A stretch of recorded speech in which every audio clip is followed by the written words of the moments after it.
Distract होने का मतलब ये है कि जब भी आप किसी टास्क को पूरा करने की कोशिश कर रहे होते हो और तब आपकी अटेंशन कोई दूसरे काम पे खींचने में लग जाती है, जिसकी वजह से आपका मेन काम अधूरा रह जाता है।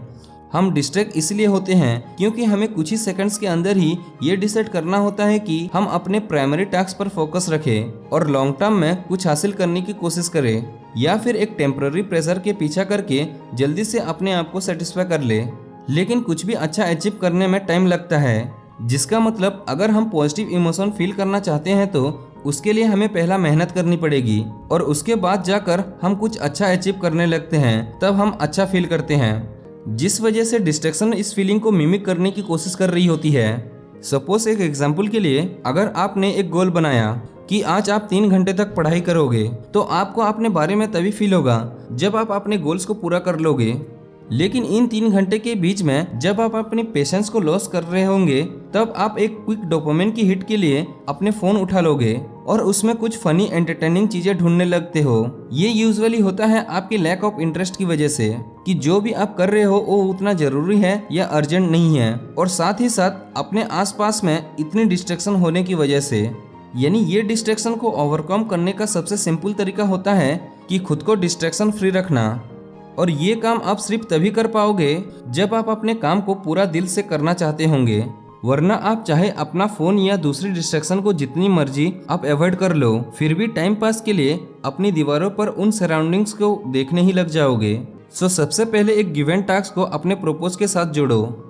जैसे कि आप एक बुक पढ़नी है, लेकिन जब भी आप उसे उठाते हो तब आपको नींद आ जाती है, या फिर खुद ब खुद आपका हाथ मोबाइल की तरफ जाता है, तो उसे बुक को पढ़ने की रीजन को रिवर्स से इंजीनियर करना शुरू करो कि आप उस बुक को क्यों पढ़ रहे हो। शायद आपको नई नॉलेज हासिल करना है जिससे आपको दुनिया की समझ आए।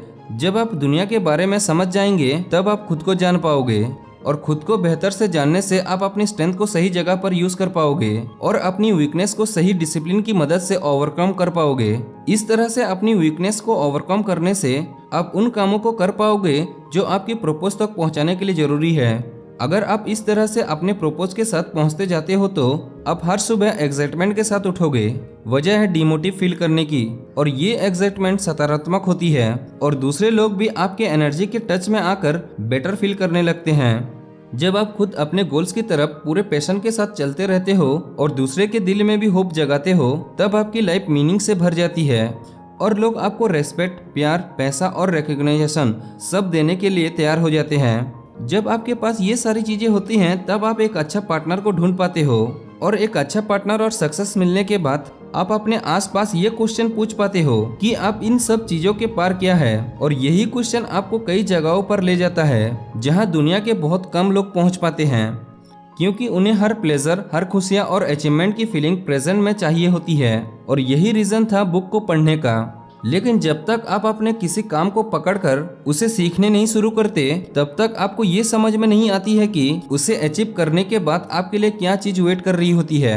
ज्यादातर लोगों की यही प्रॉब्लम होती है कि वो हर चीज को हिस्सों में बांट कर देखते हैं, बजाय पूरी पिक्चर एक साथ देखने के, जिस वजह से आप 1 सेकंड से भी कम समय में ऑटोमेटिकली ये डिसाइड कर लेते हो कि आपके लिए क्या ज्यादा इम्पोर्टेंट है, आपका काम या आपकी डिस्ट्रैक्शन।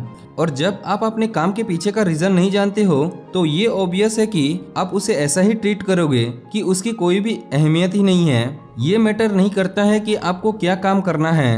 अगर डीप साइड से देखें तो आप उस काम को पूरा ना करने की वजह से गिल्टी फील होते हैं, तब उस काम को करने की रीजन को रिवर्स इंजीनियर करके देखो कि आप कहाँ पहुँचते हो। इसलिए आपकी दिल की बात सुनो और एक काम की एक्चुअल इम्पोर्टेंट जान लो। सिर्फ ऐसा करने से ही आप इतना डिसिप्लिन कर पाओगे कि चाहे आपके पास कितना भी डिस्ट्रैक्शन क्यों ना आए, आप वही करोगे जो आपके लिए जरूरी है, ना कि जो आपके लिए मजेदार है। तो दोस्तों मिलते हैं अगली वीडियो में। Thank you, have a nice day.